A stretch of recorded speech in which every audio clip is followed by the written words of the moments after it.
Hey Mark, there are a couple of trends in the industry like digitalization, decarbonization, but safety remains most important. And for that, we have a very innovative solution which is specifically designed for city buses and urban mobility. It's our collision mitigation system. What is behind? What makes this solution so special?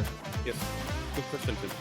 So the city bus collision mitigation system is the first of its kind.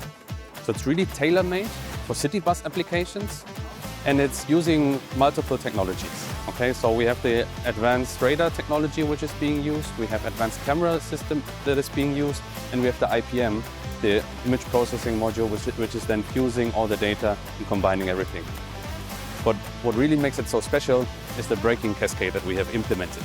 Yeah, so it's not a classic AEB system, it is securing and safe for the vulnerable road users outside of the vehicle, but also for the standing passengers inside the vehicle. So the special braking cascade that we have implemented ensures that while braking, also the standing passengers in the vehicle are secured.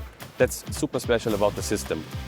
Beyond that, it's based on our OnGuardMAX platform. And the OnGuardMAX platform gives it scalability, right? So you can add additional functionality which is required by the general safety regulation from the EU, for example, on top of it. So I would say all in all, it's the safety for the standing passengers inside the vehicle and then its platform approach and the scalability. Thanks Mark for these insights.